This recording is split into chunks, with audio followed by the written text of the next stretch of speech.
ఈ మధ్యకాలంలో బంగ్లాదేశ్ అంటే మనము మొహమ్మద్ యూనస్, అలాగే తారిక్ రెహమాన్, ఇక్కడ మమతా బెనర్జీ, అభిషేక్ బెనర్జీ, సువేందు అధికారి, వీళ్ళ గురించే కంటిన్యూస్గా మాట్లాడుతూ వస్తున్నాం. ఒక కీలకమైన వ్యక్తి షేక్ హసీనా, ఈవిడ గురించి చాలా చాలా తక్కువ మాట్లాడుతున్నాం. మరి ఈవిడ ఢిల్లీలో కూర్చొని ఉన్నారు. 2024 ఈవిడ మీద తిరుగుబాటు, మనము ఒక పొలిటికల్ అజైలం ఇచ్చాము, ఈవిడని భారత్లోకి తీసుకువచ్చాం. సో ఇవాళ వరకు కూడా ఈవిడ ఢిల్లీలోనే ఉన్నారు. ఏం చేస్తున్నారండి? ఈవిడ ఖాళీగా కూర్చొని ఉన్నారా అంటే, బంగ్లాదేశ్ యొక్క సుప్రీం లీడర్ ఎవరు అంటే షేక్ హసీనా అని చెప్పొచ్చు. ఈవిడ లాంటి ఒక నాయకురాలు ఏ రోజు కూడా బంగ్లాదేశ్ సృష్టించుకోలేదు. మీకు లాంగెస్ట్ పిఎం కూడా ఈవిడే. అలాంటి ఒక వ్యక్తి భారత్లో ఢిల్లీలో ఉన్నప్పుడు మీకు ఎలాంటి వ్యవహారాలు ఉంటాయి ఆలోచించండి. మరి ఈవిడ గురించి మనం ఎక్కువ మాట్లాడడం లేదు. సో నిన్నటికి నిన్న రైటర్స్ అనబడే ఒక ఇంగ్లీష్ పత్రిక, దానికి ఈవిడ ఒక ఎక్స్క్లూజివ్ ఇంటర్వ్యూ ఇచ్చారు. ఇందులో ఈవిడ ఏం మాట్లాడతారు అంటే, డిసెంబర్ నెల 2026 నేను భారత్ విడిచిపెట్టి నా మాతృభూమి బంగ్లాదేశ్కి వెళతాను. అక్కడ నన్ను వీళ్ళందరూ కలిసి చంపేయవచ్చు, నన్ను అక్కడ పాతేయవచ్చు, అయినా కూడా నా ప్రాణాలు పోయినా కూడా నా మాతృభూమిలో నా ప్రాణాలు పోవాలి. ఇది ఎంత గొప్పగా ఇవాళ మాట్లాడుతున్నారంటే, నన్ను చంపేయండి కానీ బంగ్లాదేశ్లోనే నేను చనిపోతాను, అదే నా మదర్లాండ్ అదే కదా, అక్కడే నేను చనిపోతాను, పదండి చూసుకుందాం అంటే ఇప్పుడు ఏం చేశారు? సైకాలజికల్గా ఒక డెడ్ లైన్ని పెట్టారు.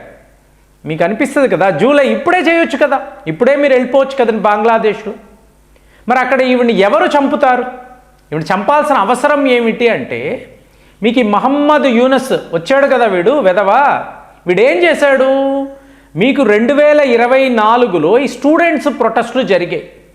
అప్పుడు మీకు కాల్పులు కూడా, అంటే వీళ్ళందరూ కూడా సిఐఏ ఏజెంట్లు, మీకు ఇట్లా తీవ్రవాద సంస్థలు వీళ్ళందరూ కలిసి ఈవిడ మీద తిరుగుబాటు చేశారు.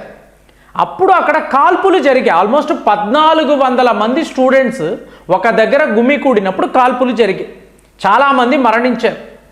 సో తరువాత దీనికి కారణము ఈవిడే, అంటే ఈవిడని దేశం నుంచి తరిమి వేసేశారు, దీనికి కారణము ఈవిడే, కాబట్టి ఈవిడకి ఉరిశిక్ష వెయ్యాలి అని చెప్పారు.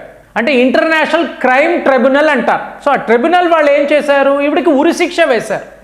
మరి ఇప్పుడు ఎక్స్ట్రాడిషన్ ట్రీటీ ఉంది కదా, సో ఈవిడని మీరు మళ్ళీ బంగ్లాదేశ్కి పంపించాలి. ఈవిడ భారత్లో ఉన్నారు, మనము నో అన్నాం, అంటే రూల్స్ని మనము బ్రేక్ చేసామని చెప్పి మన మీద వాళ్ళు ఇంటర్నేషనల్ చట్టాలలో కూడా ఎక్కడెక్కడో లొసుగులు పట్టి భారత్ తప్పు చేసింది అని అన్నారు.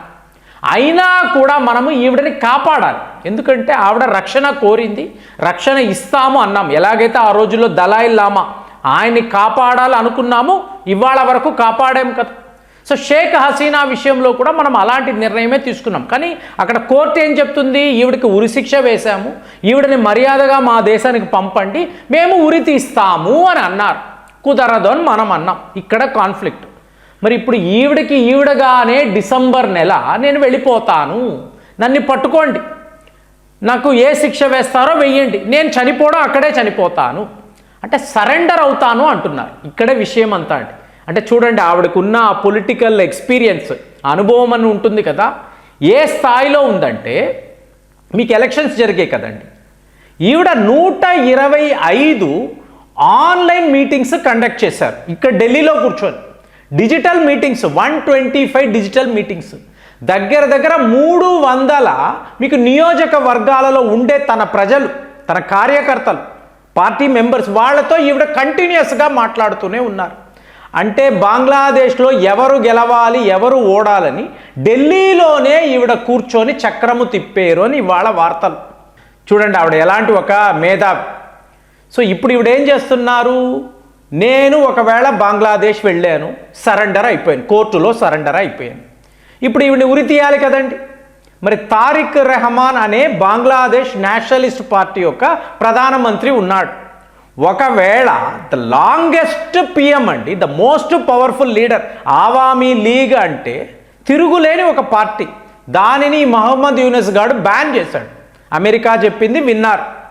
ఇప్పుడు ఒకవేళ షేక్ హసీనాకు సుప్రీంకోర్టు ఇలాంటి శిక్ష విధించింది, నేను ఉరి తీస్తాను అన్నాడు అనుకోండి, బంగ్లాదేశ్ పరిస్థితి ఏంటంటే మీకు దేశమే తగలబడిపోతుంది. షేక్ హసీనాను ఉరి తీయాలి అంటే అది మామూలు విషయం కాదు కదా. సో దేశాన్నే వీళ్ళు తగలబెట్టేస్తారు. కాబట్టి తారిక్ రెహమాన్ ఆలోచనలో పడ్డాడు. ఒకవేళ ఉరి తీయలేదు అనుకోండి, మరి సుప్రీంకోర్టు ఆర్డర్ ఉంది, మహమ్మద్ యూనస్ అప్పుడు ఇంటరిమ్ గవర్నమెంట్ని రన్ చేశాడు, మళ్ళీ మీకు జమాయత్ ఇస్లామీ పూర్తిగా బద్ధ శత్రువులు, వీళ్ళందరూ కలిసి తారిక్ రెహమాన్ మీద ఒత్తిడి తీసుకొస్తారు. నువ్వు ఉరి తీస్తావా లేదా అని అంటారు. ఇప్పుడు ఇతను ఏం చేస్తాడు?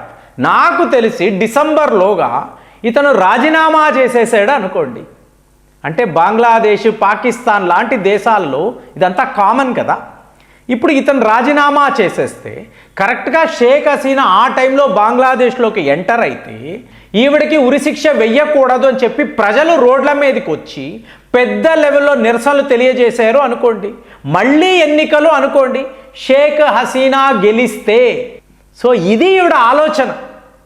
ఎందుకంటే ఇంత పవర్ఫుల్ నాయకురాలు ఎప్పుడూ లేరు. ఆవిడ ఖలీజా జియా కూడా మరణించారు, వాళ్ళ అబ్బాయే కదా ఉంటున్నాడు. ఇప్పుడు ఇలాగ ఒక డెడ్ లైన్ని పెట్టి మొత్తము ప్రభుత్వాన్ని ఫిక్స్ చేసి ప్రజల్లారా మీరు నాతో ఉన్నారా లేరా. ఎందుకు ఇలా అంటున్నానంటే మహమ్మద్ యూనస్ రావడం మీరు గమనించారనుకోండి, భారత్కు సంబంధించిన టెక్స్టైల్ ఇండస్ట్రీ అంతా ఆ దేశాన్ని విడిచిపెట్టింది. దగ్గర మీకు 1,00,000 మందికి ఉద్యోగాలు పోయాయి. సో వాళ్ళకి అర్థమైంది షేక్ హసీనా ఉన్నంత వరకు మనం బాగానే ఉన్నాం, హాయిగా ఉన్నాము, మనం ఉద్యోగాలు చేసుకున్నాం, సంపాదన ఉంది, కుటుంబాన్ని పోషిస్తున్నాం. ఇవాళ ఈ సంస్థలంతా మూతబడ్డాయి. టెక్స్టైల్ ఇండస్ట్రీ, గార్మెంట్స్ ఎక్స్పోర్ట్స్ అనండి, కాటన్ అనండి, మీకు కాటన్ మిల్స్, ఇవన్నీ కూడా ఇంకా చెప్పాలంటే పవర్ సప్లై. ఇవాళ కూడా ఎన్నో గ్రామాలలో పవర్ సప్లై లేదు. ఆవిడ ఉన్నప్పుడు ఇదంతా చాలా బాగుండేది, పర్ఫెక్ట్గా ఉండింది. ఎందుకు? భారత్తో మీకున్న ఫ్రెండ్షిప్. షేక్ హసీనా మన జూనియర్ పార్ట్నర్ లాగా మోదీ గారితో కలిసి ఈవిడ బంగ్లాదేశ్ని రన్ చేసిందండి. ఒక స్టేజ్లో మనకు పోటీగా నిలబడ్డారు జీడిపిలో. సో అలాంటి నాయకురాలి విషయంలో వీళ్ళు కుట్రలు పని తరిమి వేస్తే మొత్తము దేశము ఇవాళ దివాలా తీసింది. సో ఇదంతా ప్రజలు గమనిస్తున్నారు, వాళ్ళకి ఐడియా ఉంది. కాబట్టి ఈరోజు మోదీ గారు నువ్వు వెళ్ళమ్మా మేము చూసుకుంటాము అన్నారు అనుకోండి, డిసెంబర్ నెల ఇవిడ వెళ్ళారు అనుకోండి, ఆ ఉరి శిక్ష అనేది రద్దు అయ్యింది అనుకోండి, అప్పుడు పరిస్థితి ఏమిటి? సో ఇంత పెద్ద విషయం ఎందుకు మనం బంగ్లాదేశ్ గురించి మాట్లాడాలంటే వెస్ట్ బెంగాల్ గురించి మాట్లాడాం కదండి. మీరు చూడండి ఒక్కసారి, బంగ్లాదేశ్ అంటున్నాము, ఒకవైపు భారత్, ఇంకొక వైపు చైనా, ఇటువైపు అమెరికా అనబడే సిఐఏ, ఇంకొక వైపు ఐఎస్ఐ అనబడే పాకిస్తాన్. సో వీళ్ళందరికీ కూడా ఇవాళ బంగ్లాదేశ్ కావాలి, ఎందుకు? సెంట్రల్ పాయింట్గా ఉంది. సో అలాంటప్పుడు ఇక్కడ మనకు చెందిన నాయకుడు అక్కడ ఉన్నారు అనుకోండి, తారిక్ రెహమాన్ మనతో ఫ్రెండ్షిప్ అంటున్నాడు. అట్ ది సేమ్ టైం అక్కడ ఉండే పోర్ట్, కొన్ని డ్యాములు, ఇవన్నీ చైనా వాడికి అప్పచెప్పాడు. అంటే ఇది ఎలా ఉంటుంటే ఎత్తుకు పై ఎత్తు అన్నట్టుగా ఉంటుంది. ఇప్పుడు చైనా వాడు అక్కడ బంగ్లాదేశ్ని ఆక్రమిస్తున్నాడని వీడియోలు వస్తాయి, మీకు న్యూస్ పేపర్లో వార్తలు వస్తాయి. మనం ఏం చేస్తాము? ఇండోనేషియాలో ఉండే అక్కడ పోర్టుని డెవలప్ చేస్తాం, అంతే కదండి. ఆస్ట్రేలియాలో ఉండే కోకోస్ ఐలాండ్స్ మనము ఇవాళ మన చేతిలో పెట్టుకుంటాం. మన విమానాలు, మన మిలిటరీ వాళ్ళు అక్కడ ఉంటారు. నువ్వు అటు వెళితే మేము ఇటు వస్తాం. ఇదంతా ఏంటంటే ఎత్తుగడలండి, చెస్ బోర్డులో మీరు ఆడే ఆట. సో అలాగ భారత్, చైనా, ఇంకొక వైపు అమెరికా, పాకిస్తాన్, వీళ్ళు బంగ్లాదేశ్ని ఎవరి కంట్రోల్లో ఉంచుకోవాలి, ఇదే గేమ్ అండి. సో అలాంటప్పుడు షేక్ హసీనా ఇక ఢిల్లీలో కూర్చొని ఏం చేయాలని ఆలోచిస్తున్నారు అనుకోండి, అర్థమే లేదు. కాబట్టి మోదీ అనండి, జైశంకర్, అజిత్ జోవల్ వీళ్ళందరూ మీరు డిసెంబర్ నెల వెళ్ళండి, అంతలోగా వ్యవహారాన్ని మార్చేద్దామని వీళ్ళు చెప్తున్నారు. మరి షేక్ హసీనా లాంటి నాయకురాలు ఈవిడ డిసెంబర్ నెల బంగ్లాదేశ్ వెళితే పరిస్థితులు ఎలా ఉంటాయి? మీకేమనిపిస్తుంది? కామెంట్స్లో రాయండి. మళ్ళీ వచ్చే వీడియోలో కలుద్దాం. జై హింద్.